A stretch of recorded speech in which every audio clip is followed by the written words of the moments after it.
moving into our last presenter. So I'd like to introduce Gisele, who will be coming up in a sec. Gisele is an experienced and passionate advocate for bringing about legal and other systemic reforms to create an inclusive digital society. After many years of attempting to enact change by lodging complaints through the Australian Human Rights Commission and also approaching organisations directly, she founded the Digital Gap Initiative. The initiative was originated on a dark and stormy night over a cup of rooibos tea and many phone calls with her friend Lee.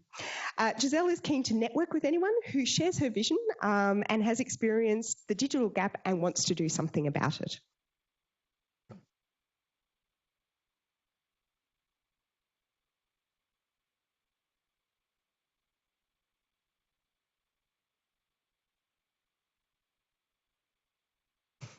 So Tartanian has a reputation at Bytes events and Alley Camp. He is known to eat the pizza.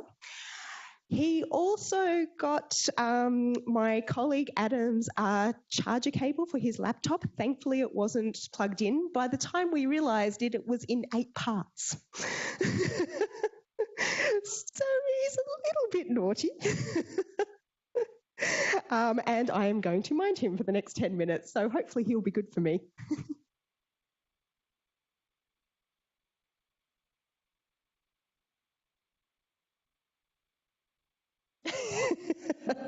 Thank you. I'm not even sure Sit's going to work. Thank you. Good evening.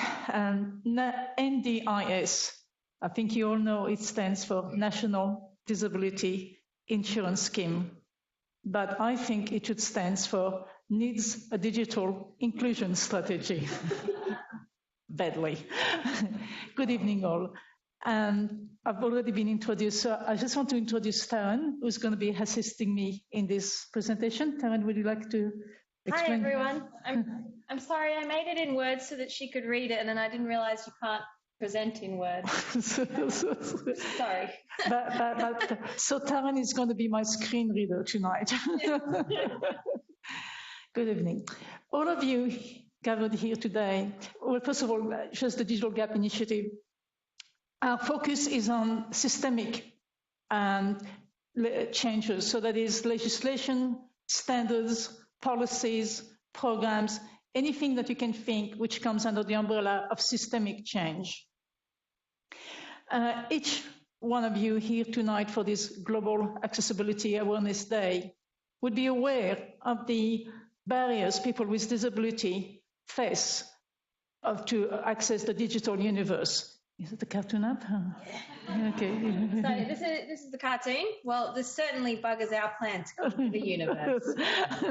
So it's 3 little Daleks sitting at the bottom of a set of steps, and they're being stopped from conquering the universe by a set of steps. And often this is how I feel when you see these small little issues that are stopping me from accessing the universe.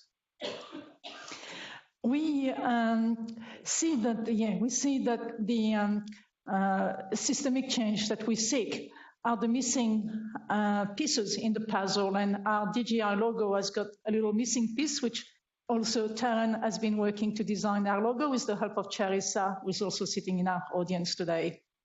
He is a member of the Digital Gap Initiative team. What's that?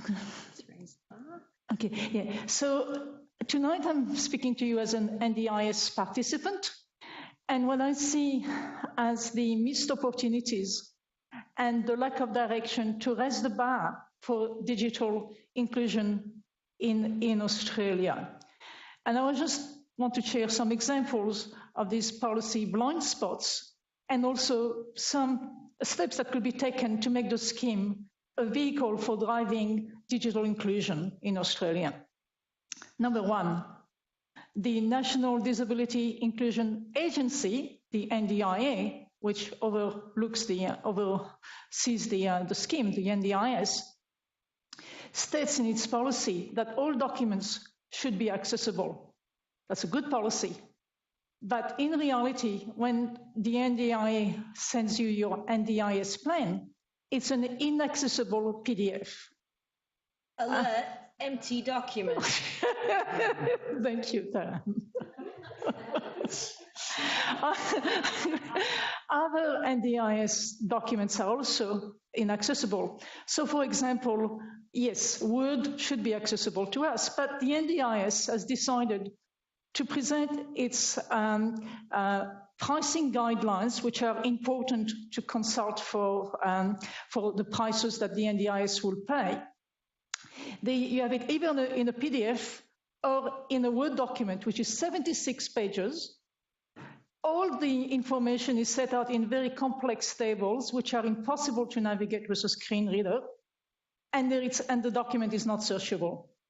So when you're trying to find if you can actually buy that assistive technology for $200 or not, you cannot. And I'm self-managing my plan, so you can see the nightmare this is causing for me. Secondly, NDIS registered providers, we're talking about the third party that were mentioned tonight, don't always have accessible websites, apps, or platforms.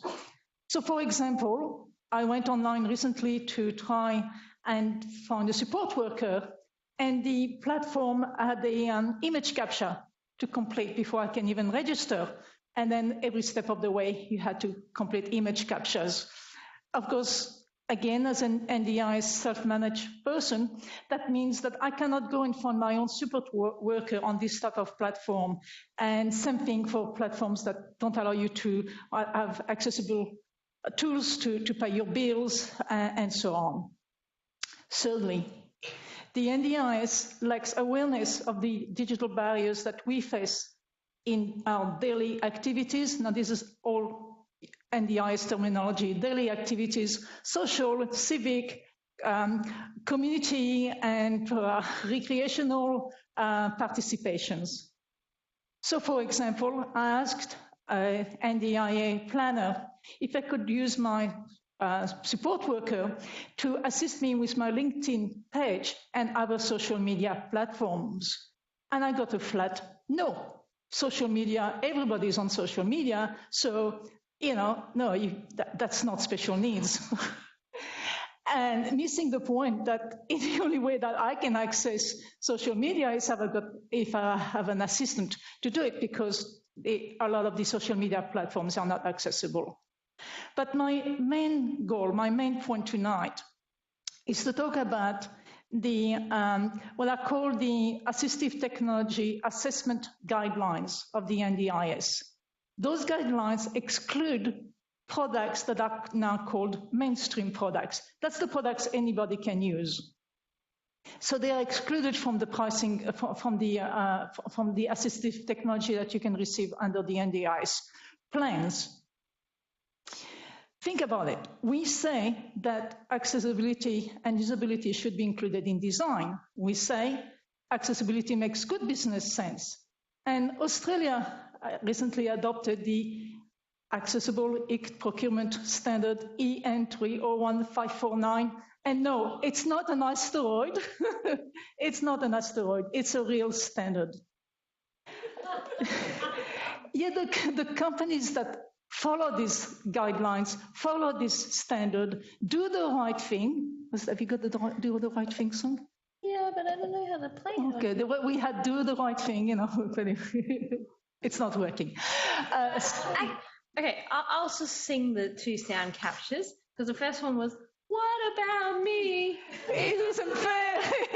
That's the companies that are being excluded from the end. And then we did have the Apple sound effect, because obviously that is an example of a brand that creates a lot of accessible technology but is excluded from the NDIS. So we had Newton sitting under a tree, and the apple falls on his head, and he said, I get it, and goes, apple, whatever the apple. That was the technology, but it didn't work. Again, the companies are doing the right thing, being stopped from accessing nearly 500,000 potential customers. There are 475,000 NDIS participants, or will be when the scheme rolls out, that are being given the economic power to buy anything from kitchen appliances, home appliances, computer software and hardware, communication devices, you name it, in technology.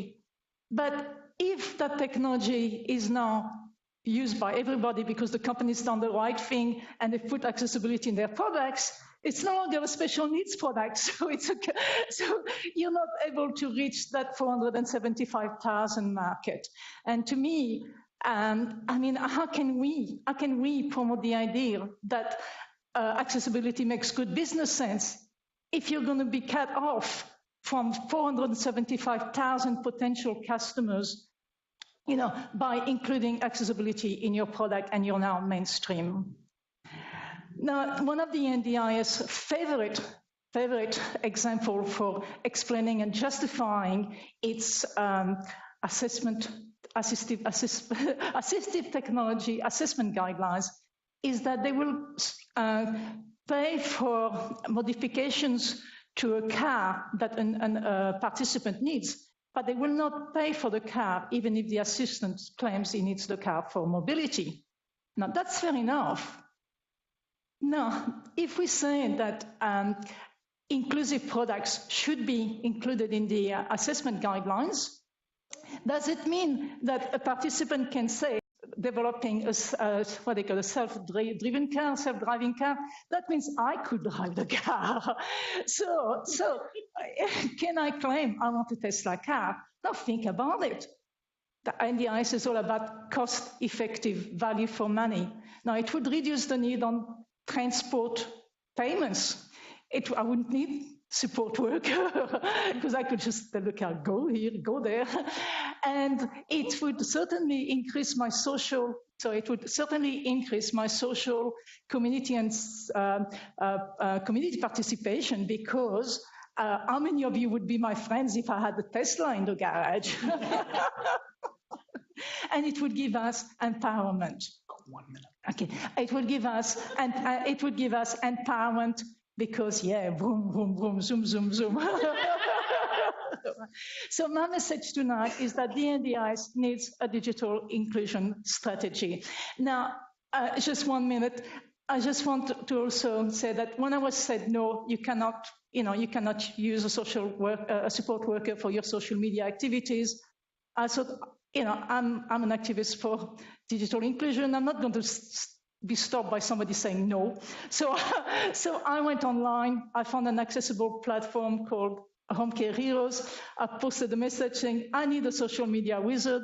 Along came Taryn, who's been my companion for the last 3 months to help me with my support with my social media thing. And she helped me with this presentation. So did Charissa. And without their help, I will not be breaking digital barriers. So that's why the NDIS needs a digital inclusion strategy. Thank you.